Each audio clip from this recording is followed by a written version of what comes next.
bunch of people in the, sorry, we still have a bunch of people in the waiting room, but I'm going to go ahead and kick us off because I know we have a lot to get to today.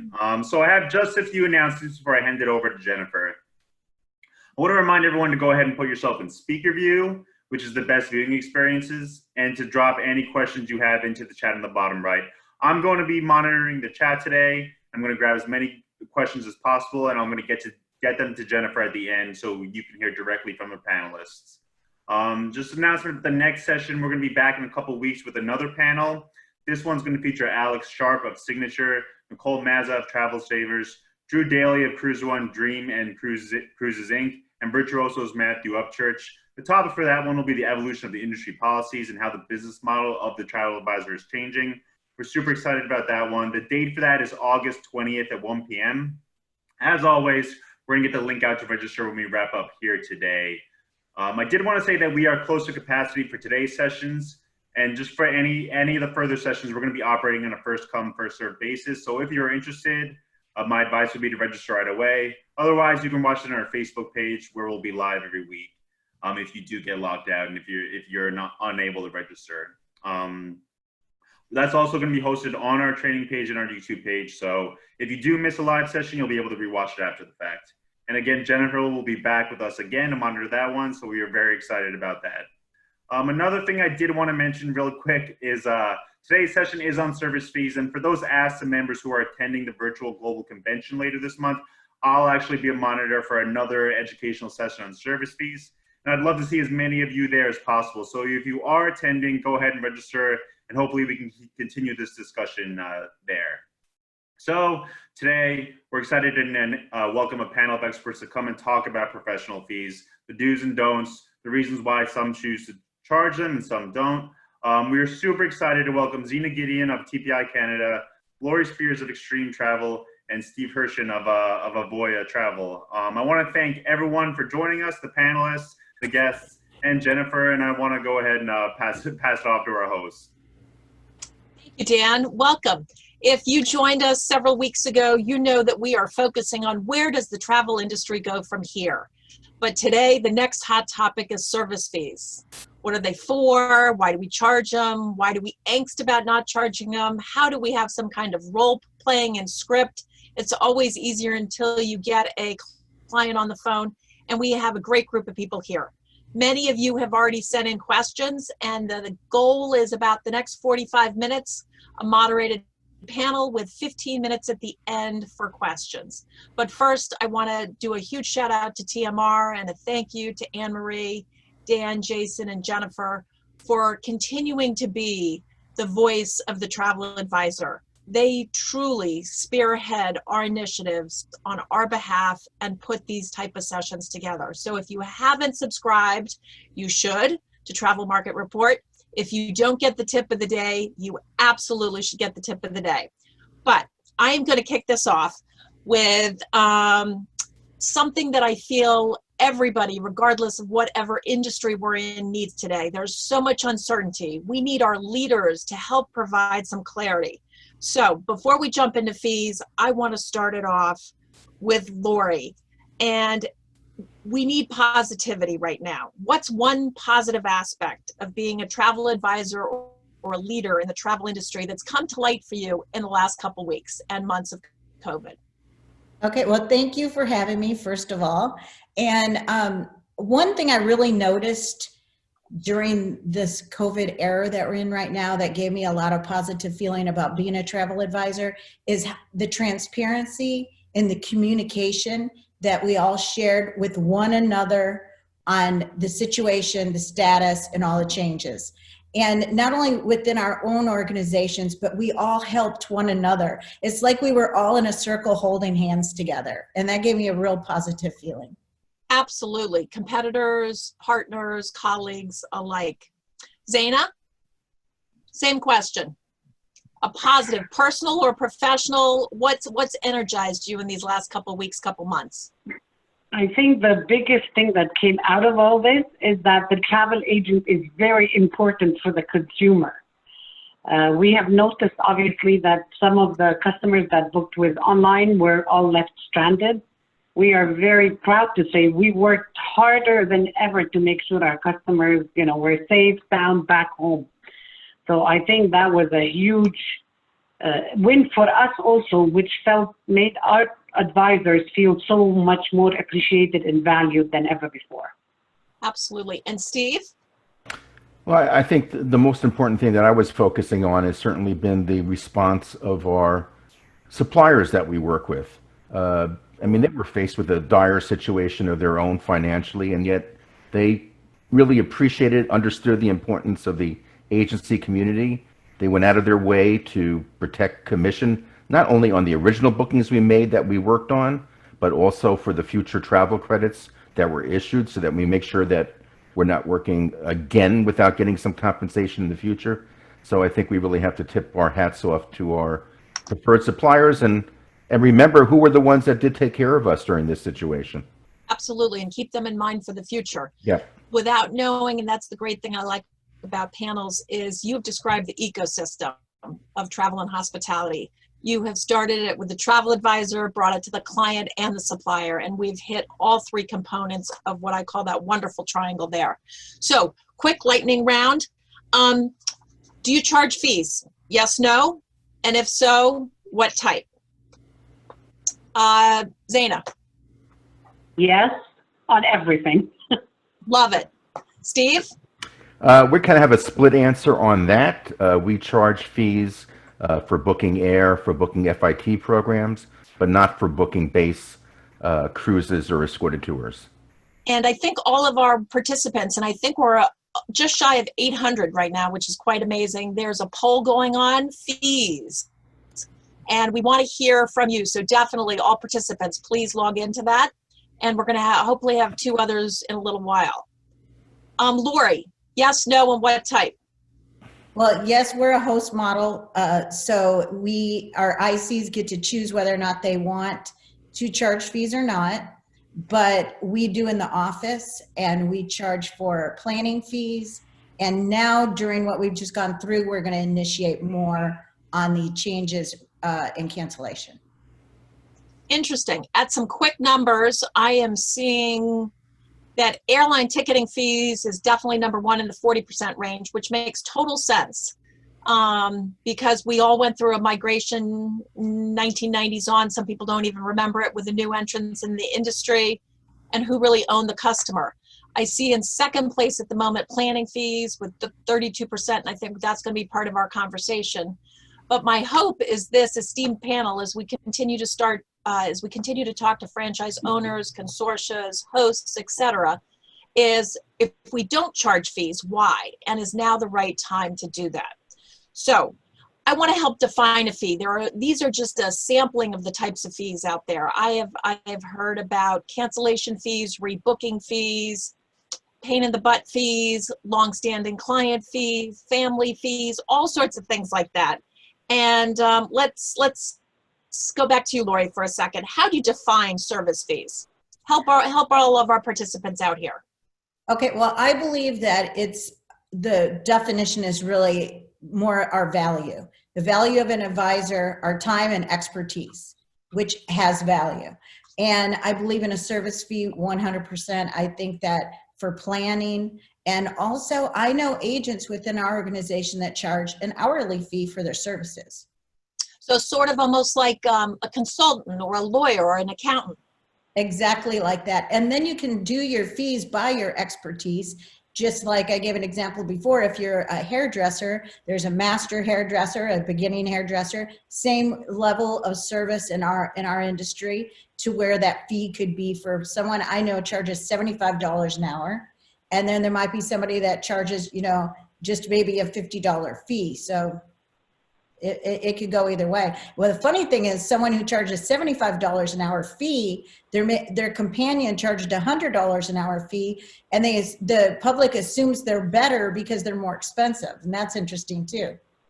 I think one of the things we certainly will continue to talk about over the next 45 minutes or so, is it years of experience? Is it certification? Is it places visited? Is it social media posts? What helps set that criteria? But I think the overall theme is to professional services, and we are equating ourselves as travel advisors as professional services. So, Steve, I'm going to shift to you for a slightly different perspective. How do you in your organization define fees? So, Avoya Travel is part of the American Express Rep Network, and American Express has a program called Travel Insiders. And the insiders are people who are specialists in certain destinations, and they are doing detailed planning for clients, and they are charging fees in the hundreds of dollars for planning. So, my thinking has always been that fees are going to be somewhat tied to extreme expertise in terms of a destination or product, and that whether it's on an hourly basis or a product planning basis, you have to demonstrate that you're able to deliver a product and expertise that goes far beyond that of what competitive agencies can deliver. Or maybe if we do a little role playing in a while, like the do-it-yourselfers. So I know you and I had a brief conversation during our prep call, and we were talking about cancellation versus rebooking. And help me out with your thoughts on that, because looking at the polling numbers, unfortunately, only 8% feel comfortable with cancellation, and even less, 2% feel comfortable with the rebooking. How might you differentiate between the two? Well, I guess the good news from the poll is that only 19% are not charging fees. So in some respects, we're preaching to the choir here, and that's a good thing, and we can just kind of refine their thinking. But I think since our compensation up until this point is entirely based on commission from a vendor, and that means that there is no compensation if a booking cancels, that's why I think cancellation fees are certainly highly justifiable, because it's just as much work to get somebody all the way to the point of booking, paying, and then to have them cancel at that point and earn nothing seems counterintuitive. And I think in a post-COVID landscape, which is what we're trying to do and what TMR is trying to do here, how do we best position ourselves for that? So I am going to jump to Lori for, Lori, we talked a little bit about hourly rates. Steve, we talked a little bit about cruise or expertise. I want to jump to Zeina for a moment. And however you'd like to frame it, maybe air transactions, tours. I'm trying to spread the gamut on different topics for fees, for services. I think, first of all, my personal opinion is when we call it service fees, we're really minimizing or what it should be. It should be either professional fees or consulting fees. We work very hard, whether it's, we go to destinations, we learn about hotels, we do courses, our expertise, the experiences we bring should amount to something. If you go to any other professional, you always pay for those fees. So why do we minimize our role when we are helping customers, give them their dream, whether it's vacation, wedding, etc. So for us, I have been preaching years now that we should make it even a professional or consulting fees to give it the emphasis it should have. Almost the emphasis it deserves, because as Exactly. professional service providers, that's what Correct. we're doing. There are a ton of questions in the chat feature right now, which I want to sort of bring into this, because some people haven't charged fees at all. 32 years in business, 15 years in business. How do I go back to those loyal customers? A little bit of advice. I have to interrupt you for a second, because my issue with the people that have been doing it, don't you guys find there's value to what you do? Like I ask our current advisors today, is if you see no value in what you do, then you know what, don't charge. The fact that you're not charging, you have minimized your effectiveness and your professionalism and what you bring to the table. I think everybody probably agrees with that, but it's really hard to change behavior. You it's hard gotta to change do it. your behavior as an advisor. It's hard to change our clients' behavior to be willing to accept that, because for all those years, we weren't charging them. So I think this panel really is going to take this as an opportunity to give some of our particular insights to all of our participants on how we could change that mindset. And I'm not even going to go with that only 19 or 20% don't charge fees, because I could speak for myself. I could charge an airline fee, I can charge a planning fee, I can charge an FIT fee, but I hadn't charged cancellation fees. And I've just started to implement that. And those are hard conversations with longstanding customers. So help shed some advice, tangible advice. Zeina? It's confidence. I think that is, I find from the our advisors that I talk to, we have advisors that are amazing. And honestly, what they do for the customer goes beyond anybody could think of, and they don't think they should charge. It's a confidence thing, and I think that's where, as leaders in the industry, we should help each other and mentor each other on how to do it and push them. Because if we don't push each other, I think we're all comfortable. Same, okay, I'm doing my job, but we need to push each other. But more importantly, we need to have the confidence that we do deserve this fee. We've worked hard for it and we've actually earned it. It's not a matter of deserving it, we've earned it. And I think part of this is, how do we change the paradigm? How do we change the paradigm as we move forward collectively as professional service businesses? And I'm seeing some comments here, commission versus fees. And I know I want to get back to Lori and Steve on best practices. So Lori, whether it's commission fees or a best practice you'd like to bring in to help answer some of the questions coming up right now. Okay, one of the things I wanted to point out is it is confidence in our value and our expertise and all that. But as far as telling your client you have to charge them a fee now and introducing it as something new, explain a little bit to them about what you do and maybe educate them a little bit on all that you're bringing to the table. We aren't an order taker. We're going to collaborate with you to design for you this dream trip along the way, all the way even till after your trip, and kind of sell yourself and what you're doing for them in that regard.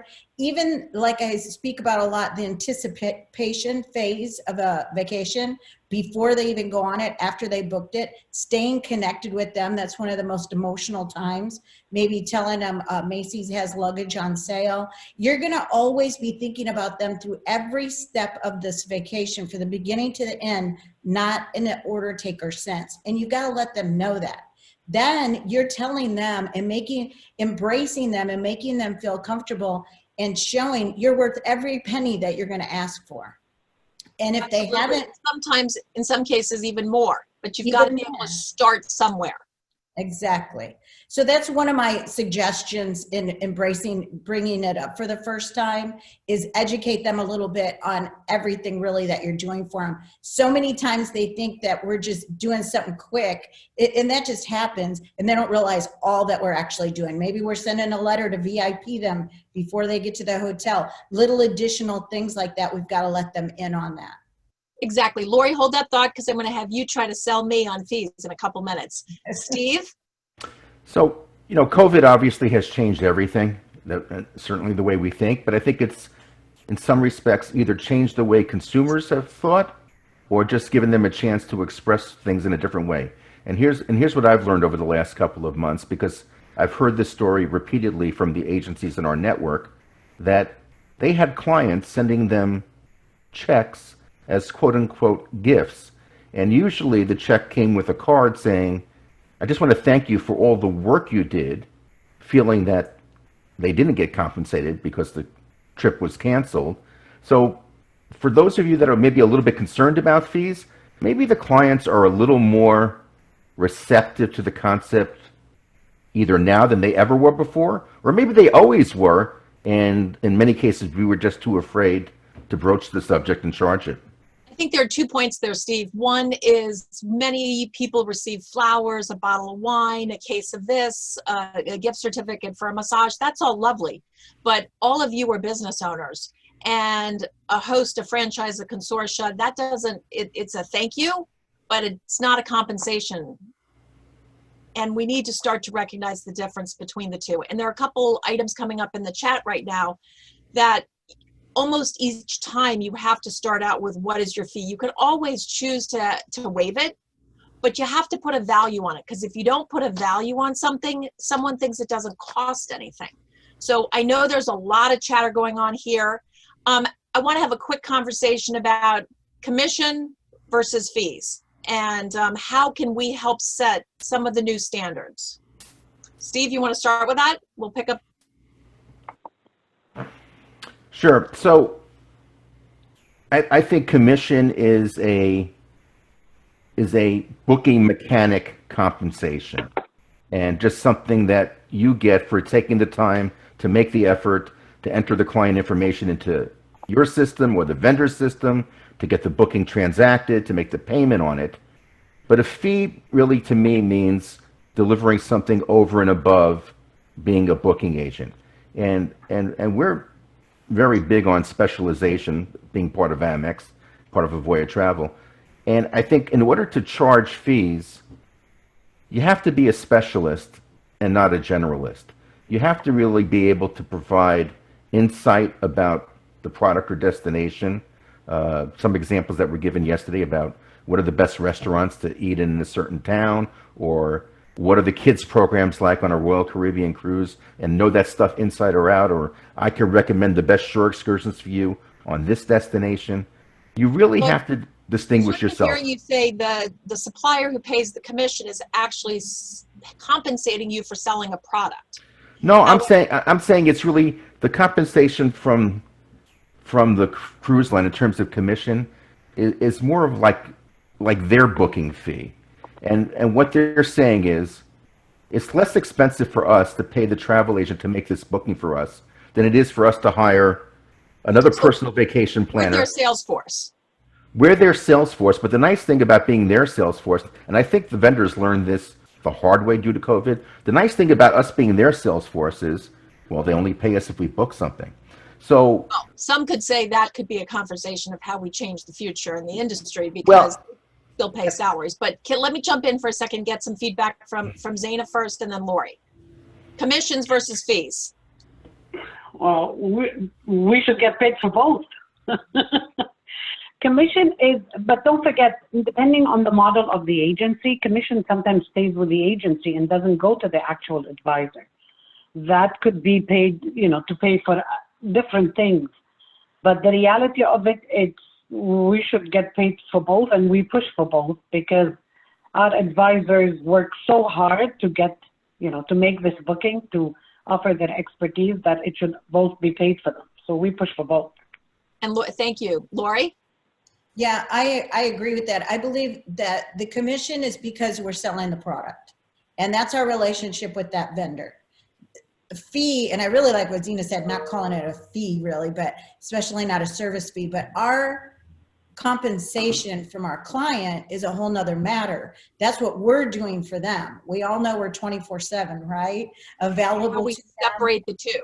Yeah, separate the two, and they don't even have to, they both need to be in place, but one is from our client for the services that we're offering them and doing for them, and one is our relationship with our vendor because we sell their product. Exactly. So I know the numbers are holding pretty close to the same, but people just don't know where to start. So one word answers very quickly. Why do you think advisors are afraid to charge fees? Lori? They're afraid they're going to lose the business to the competitor. Got it. Zeina? I would say the same. Again, not having the confidence is a big piece. Confidence. Steve? I think it's combinations of those two, plus they don't see their worth enough to charge the fees. Those are all great words. And what we're going to do is we're going to spend the next 9 to 10 minutes and we're going to role play. And we want to give all of our just shy of 860 participants, we're getting really close to that 1,000 mark, which we're hoping to hit today. And you guys each have to either consider me a longstanding customer, a new customer, or a do-it-yourselfer. And you've got 2 minutes max to try to sell me on something, because we want all of these participants to be able to have real-world experience on how do we get past charging these fees and how do we change the dynamics in this industry. So, Lori, you're first. Okay, you've come to see me for travel, and I'm so happy that you came to me. I know you have lots of options. I know you could even do this on your own. But let me tell you why you shouldn't, and let me tell you why you should use me. And then I'm going to go into, all the value that I can bring you. I'm going to be with you along this step of the way. I'm going to tell you what restaurants you should eat at the destination you're going to, what you should wear, things Do I you have to should pay this up avoid. front? And I haven't even told you, but yes, I do have a fee. I do have a fee for my services. And as you would pay anybody that's going to help you along the way, like I'm going to, I mean, you pay your hairdresser to cut your hair, you pay somebody to mow your grass, someone to clean your house. I'm going to sell you a dream vacation. And I'm going to make sure along the way that everything is run smooth. I'm going to VIP you at the hotel. I'm going to make sure it's not just something that you're just going to make an order and show up. I'm going to be there with you the whole way. If something goes wrong, do I get it back? No, this is just a fee for me. This is what you pay to use my travel advisor services. Okay. Can I use PayPal? You can, if you would like to use PayPal. We can do that however you want to do it. We can even break it up in part of your payment plan, however you want to do it. But, again, the choice is yours.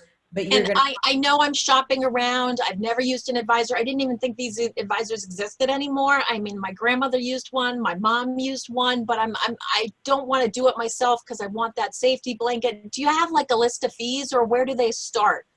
And I will. I'll give you a list of fees, and it's going to depend on what we're doing for you and what kind of trip we're putting together, but I will share that with you. It's also on our website. You can look at it there. So you'll see all the stuff. There will be no hidden cost. We'll agree on everything up front, and it won't be anything past that. And if something goes wrong, do I get that fee back?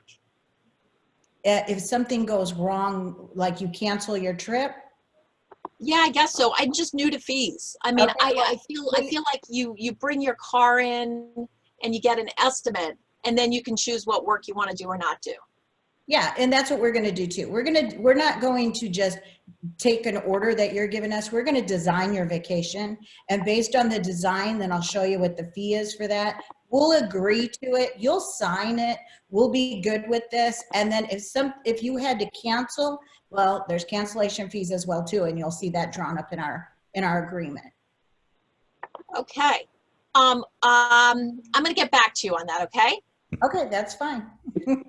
Steve, and I'm not sure if everybody's screen changed or not, so we'll find that out in a moment. But Zeina. Oh, hi, Jennifer. Thank you for coming to see me. Well, before we start, I just have to tell you, I charge 20% for anything I sell. My expertise, the expertise I bring, the travels I've done is 20%. So, you know what? I know you can go anywhere. I think a lot of people are seeing that the screens have changed, and for some reason, I think everybody is seeing Zeina in full screen. But we can start to work on that after you answer the question. So maybe Dan or Jason can jump in because I'm seeing feedback on the side. Click gallery view. I know I'm in gallery view, but okay. Zeina, go ahead. So 20%, it's sort of like if I was going to go get some new draperies in my house and didn't want to do it myself, or if I wanted to, a party planner. Yeah, so for me, it's the value I bring in, it's the expertise me and my team or myself bring to the table. We charge 20%, and it is really to make sure you get the vacation or the trip you dream of, or we set all the proper expectations. You know what you're getting, you know the restaurants you're going to, from A to Z what you're going to be getting. You get a personalized itinerary with all the details to help you, to get you to your perfect vacation. Crazy question, because I might be planning this multi-generational and there might be 15 members. I'm a little concerned on a $2,000 trip that's like $400 or so, but on like a $20,000 or $40,000 trip, that becomes like a 4-digit fee. How would you explain that to me? Well, Jennifer, you know what? You can go anywhere else, and I'm sure you would find cheaper. It's really, you get what you pay for. You can buy it. You can do it online on yourself. You don't even have to call me. But the reality of it, that you don't know what you're getting. With me, at every step, from the minute you leave your house, what you're going to get to the day you come back to your home. Okay. So I guess my question is there a difference between sort of looking and shopping and planning and booking and executing it? Is it Well, I only take customers that are serious. So either you've done the homework to look at different places and you've come to us to just make sure we build the dream trip for you, or, you're still shopping. And I think you should continue doing that until you're 100% sure. Okay. How do I start with you? Well, we sit together and I want to know what is the dream, or what is the multi-generation trip you want to achieve? What do you want out of this trip for you and your family? And what would make it the perfect trip for you? Okay. And I'm sure you work really hard for what you do, and I get all that, but a friend of mine uses you and she's been a really loyal customer. Do you cut her a break? Does that work at all? No, we work very hard to make sure we give our customers the perfect trip. We don't discount. Okay, and I know a lot of people have sort of said there's an airline charge, and then there's a cruise charge, or there's a tour charge, or a hotel amount. Is this 20% of like everything, or does it break down? I apologize, I'm confused. No worries. It's really 20% of the total fee of whatever it is, whether it's a flight, a hotel, a car, a package. That is what we charge. Okay. I'm going to have to sort of piece this together because someone told me about an hourly rate and I don't know how long it's going to take. Maybe somebody works faster or slower. I'm going to go check with someone else, but I really appreciate it. So, Steve, I am so confused. I want to book this trip and I've got an hourly and transaction, and I feel like I'm so far away from my trip, and I'm talking about fees. Could you help me out? Happy to. And I'm glad to hear that you said that you've been shopping around already.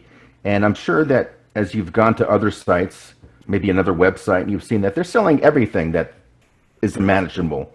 Every cruise line, every tour company, or maybe you've actually walked into one of the few remaining brick and mortar travel agencies and you see that wall of brochures there. They're offering everything. But I'm glad you came to me for your Royal Caribbean cruise, because I only specialize in selling the Royal Caribbean family of brands. So that's Royal Caribbean, Celebrity, Azamara.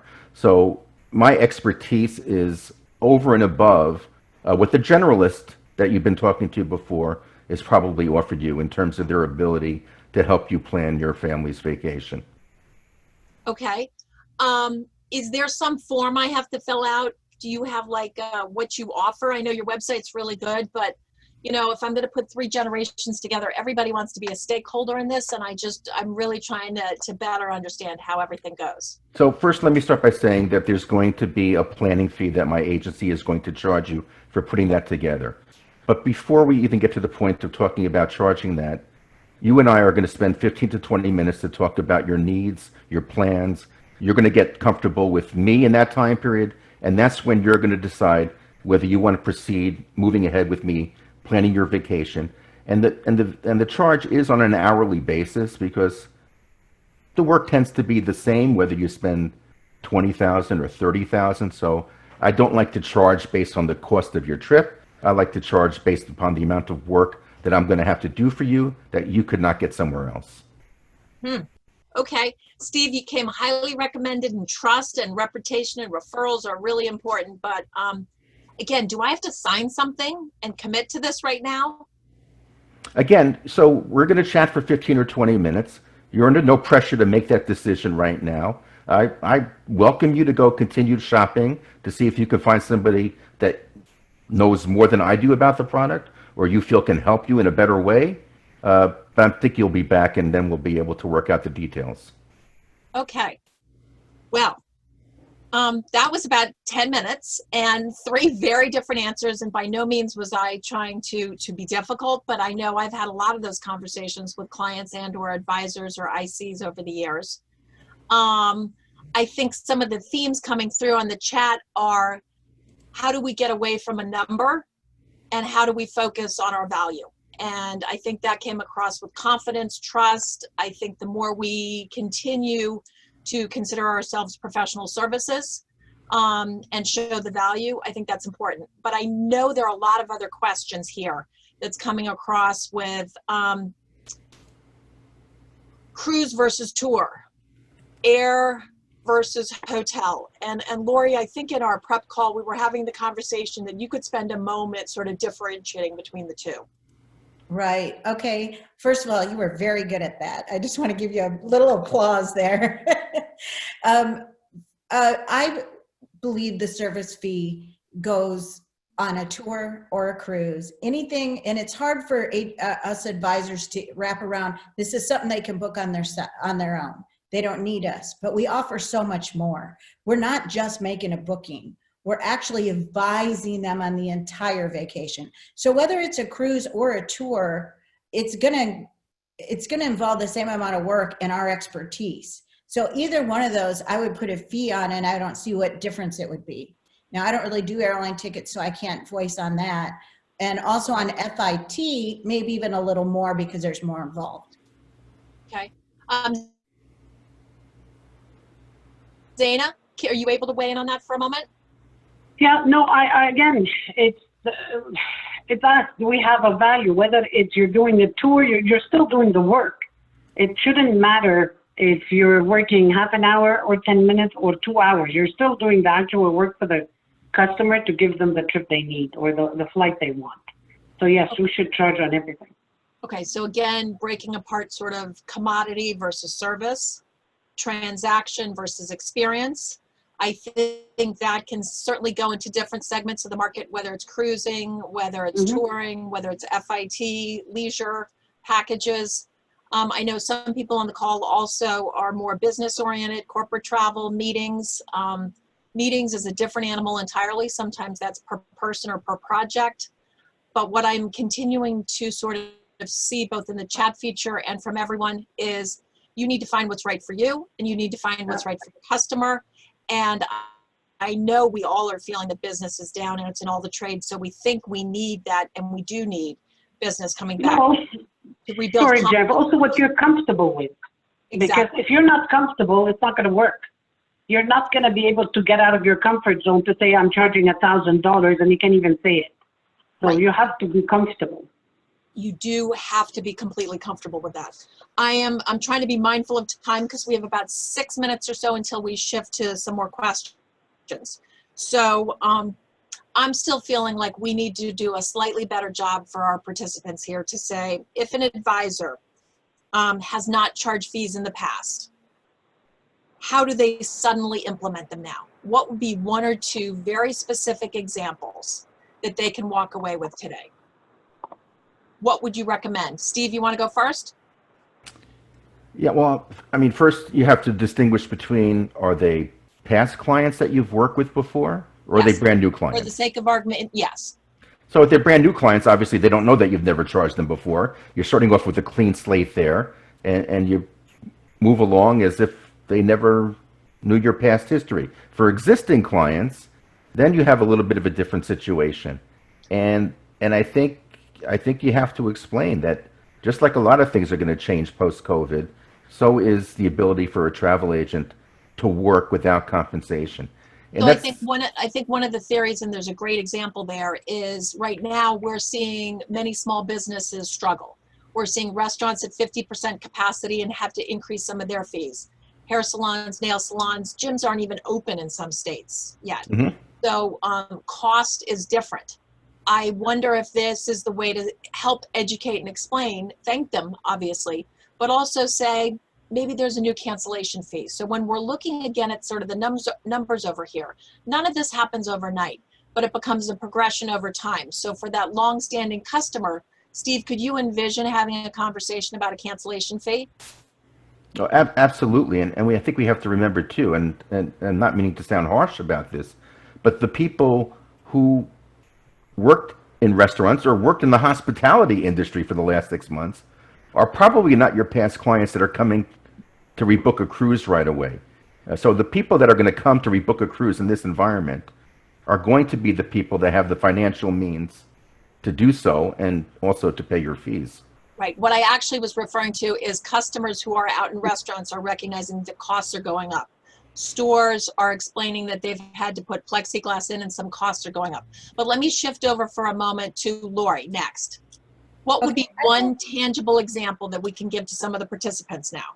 I think sometimes we're in our own way, because I have a lot of customers that already think I charge fees.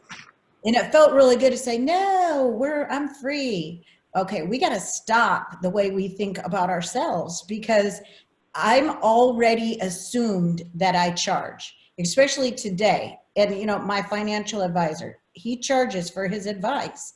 And You make money or lose money, right? right. Mhm. And sometimes I use them a lot, like during COVID, and sometimes I don't talk to him for months. And so I think that we have to get out of our own way and out of our own head. And when you're introducing your fees now, past or new client, I don't think should make any difference.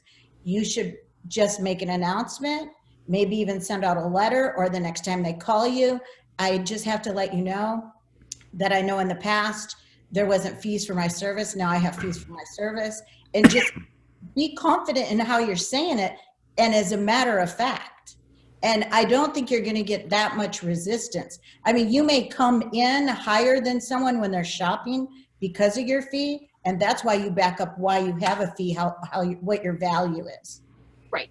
And I think there are a lot of great questions coming through on the chat that may vary if it's $1,000 fee, $100 fee, or a $10,000 fee. All of those are extraordinary valid points, and it's knowing your customer. I think some clients may choose to try it themselves on their own, and TMR has done an outstanding job to explain, and I'm not belittling any online players, but just the lack of response time from either suppliers, airlines directly, and or online sites where it's a known to do it yourself kind of play.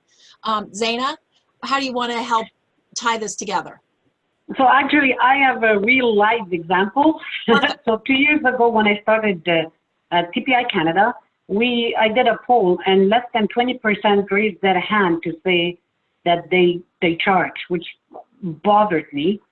So we actually implemented a template of what the different charges should be. But then we had our professional development team do a lot of coaching, one-on-one with different advisors, and every single advisor was different.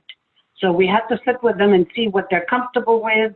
Some of them wanted a percentage. Someone wanted, 25 just for airline, 100 for cruise. We have someone charges $2,000 just for you to talk to them. So we had to do with a lot of training, and I think that's helped them also build confidence. And they started seeing that others are charging. I think where we lose, or some of our advisors lost, Zeina's not charging, Linda isn't, so why am I? So when everybody else as opposed to going down in a zero-sum game, when we're trying to professionalize our industry, if you've charged fees, great, maybe you want to increase them a little. If you haven't charged all types of fees, maybe you want to look at others. Obviously, there may be a difference between a new customer and a loyal customer, long-standing. It's a synergy between people. I have two key questions that we've got to go really quickly so we can get to some more questions, but I've been weaving questions in and out. So I think Dan's going to nod and say, okay, if we're doing that. Okay, wonderful.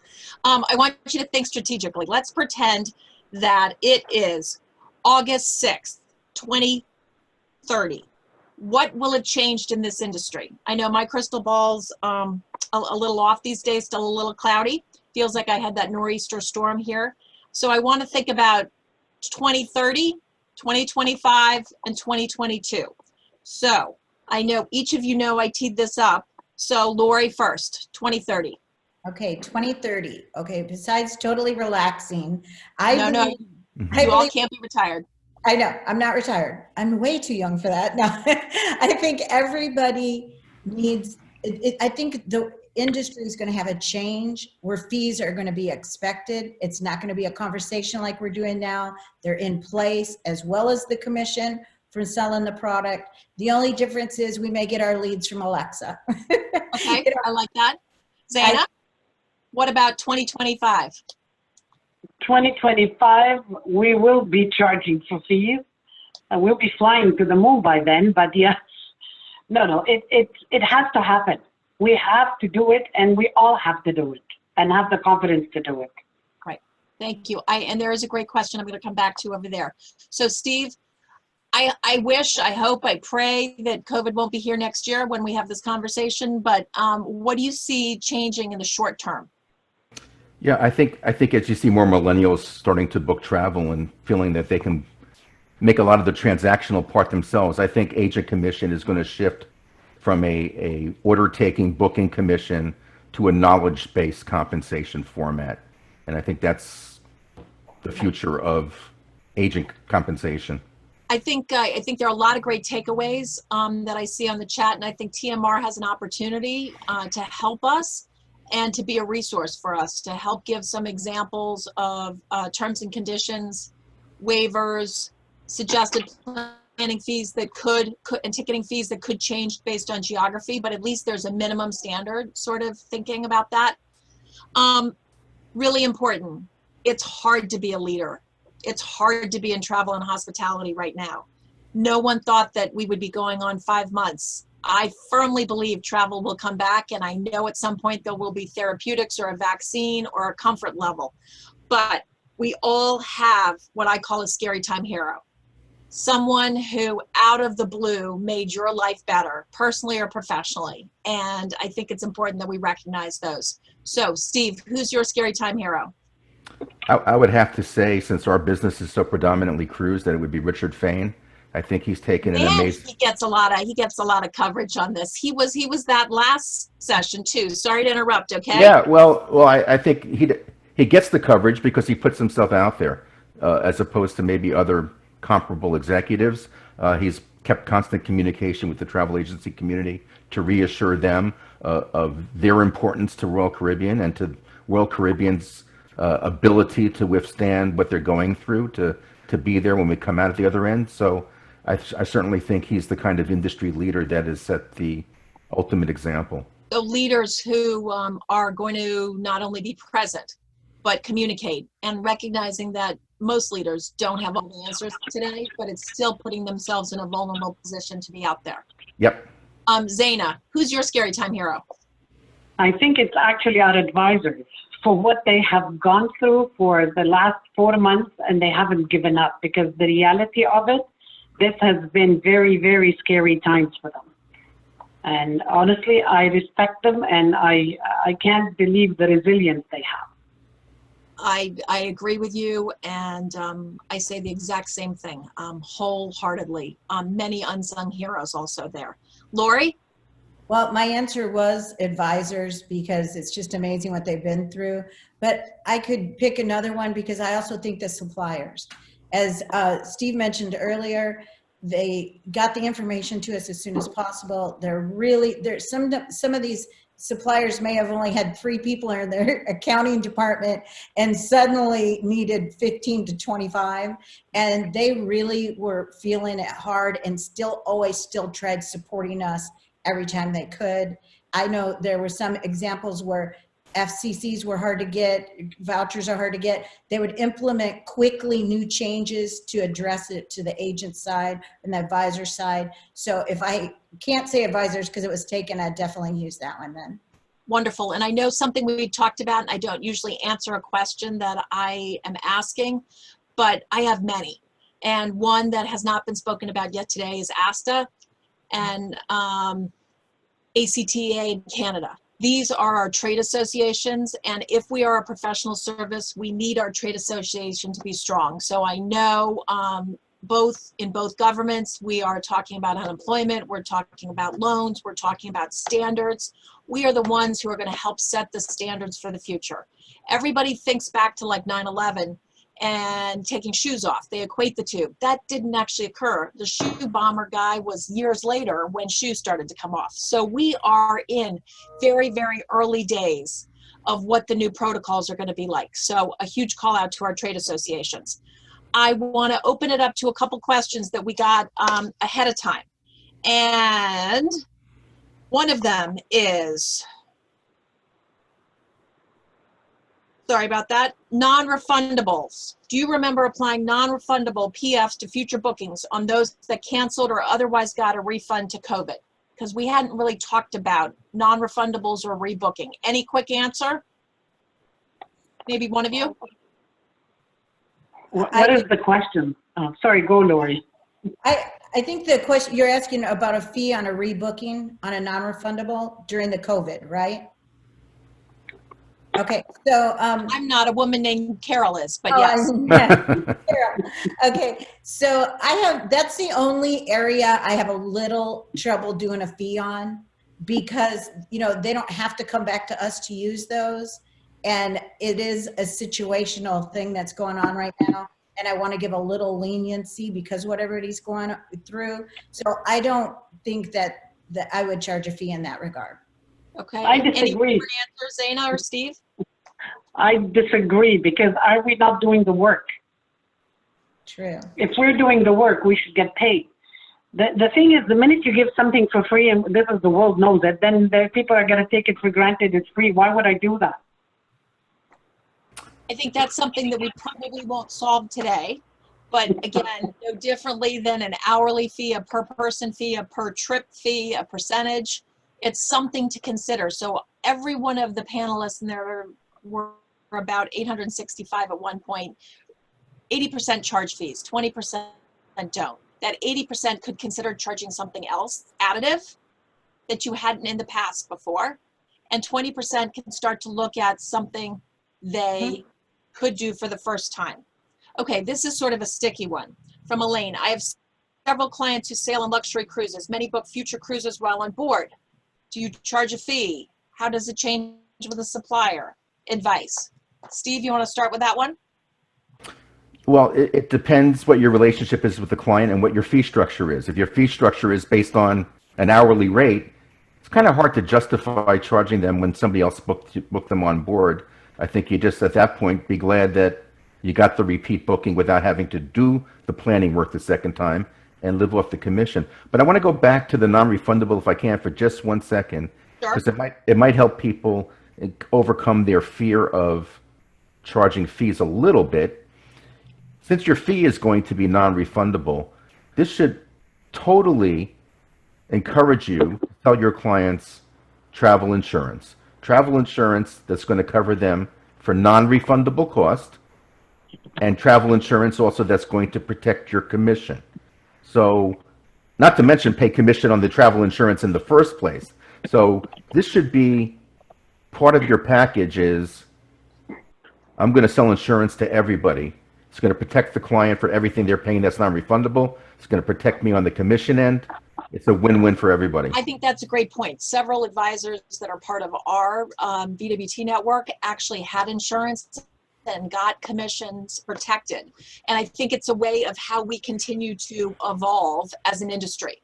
So I know there's going to be sort of a second poll. Realistically, has the session changed your opinion on views? Hopefully it did. If it didn't, we need to do a better job.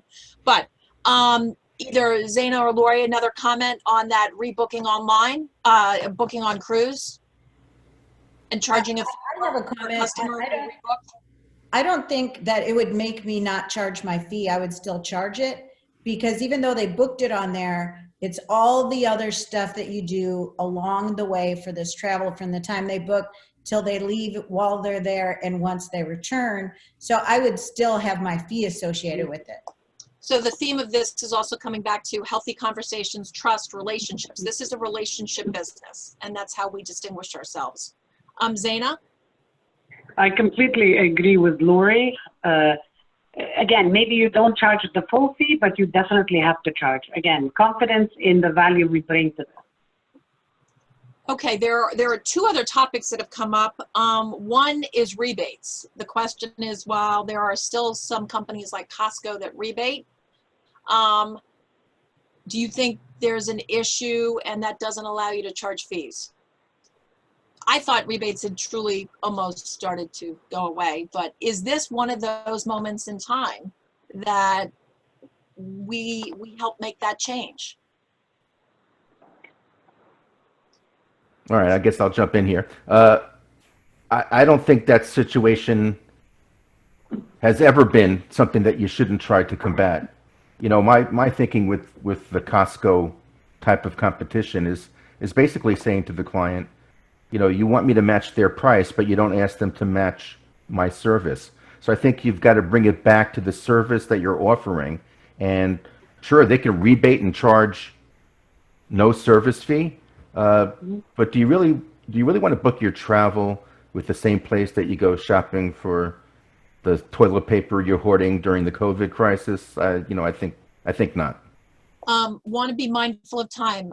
Any quick comments, Zeina or Lori, on that? Or we're good? I we're good. have a comment, or go ahead, Zeina, go ahead. No, I was gonna say I'm good. Go. I was just going to say, again, it's about your value and the personal relationship, because you can't always compare yourself to somebody who's going to be lower. You have to just change that mindset. And there will be customers that go there, and you have to let that go. But also, so knowing your value and not letting that worry you, I think is something know your value, what you're doing from them, and build the personal relationship. I think that's very key. As players in the industry continue to change, the question is tools. How do we charge these fees? Is there some great mechanism that we can use this crisis as an opportunity to change the way we do behavior? I mean, some people still accept cash. Some people accept checks. Some people put it through merchant fees. Some people run it through ARC. I saw PayPal come up. What do you use now, and what do you see in the future? Steve? Yeah, I mean, now we're using traditional credit card charging processing, but I think the future is with more and more agents working at home, they're going to have access to all the PayPals and Squares of the world that are definitely the future of payment processing, and that's going to make it I think easier for the client and easier for you to collect the fee. Great. Zeina? Same. Today we do the traditional, but moving forward, we see all this new technology coming into play. You can now charge on your cell phone. So the world is changing daily. So yeah, it'll be changing definitely. I think there's an opportunity for some more press and/or panels and instruction, possibly from TMR, coming on this as new technology solutions, like you have the travel apps, the travel tools that you need to have. Lori? Yes, I don't know that there'll be a uniform way, especially with so many agents that do work from home and they're going to use different methods. But I think there's so many good applications right now for collecting money that, I mean, it'd be nice though to get some guidelines. Right. I see a huge opportunity here. I want to be mindful of time because it's the one thing that is so precious to all of us today. And I want to thank everyone who joined the panel. Steve, Zeina, and Lori, you were incredible. Obviously to TMR, we want to say thank you for logging in today and being a participant. We hope you think this was valuable. I'm slightly competitive, so I'm really bummed that 27% said no. I'd love to hear the why and maybe do a second moderated panel on this. I see it as a lot of opportunity. There is no right or wrong answer. It's how do we as an industry continue to see ourselves as professional services? And don't think one answer is going to solve the whole thing, but look at your business strategically and say, what do you charge and is it enough? And if it's not enough, what do you think the market will bear? So Dan, I turn it back over to you. Yeah, I want to say thank you to Jennifer for moderating today. It was super informative. I do want to say again, there was a few more questions, and I will be on that Ask the Talk later this month for everyone attending the virtual global convention. But again, I want to say thank you for everyone for attending. I know how valuable your time is, and we hope to see you back in a couple weeks. Bye. Thank you for having us. Yes, thank you for having me. Thank you. Ciao, guys. Bye. Be well, stay safe, stay healthy. Thank you. Same to you guys. Thank you, Jennifer.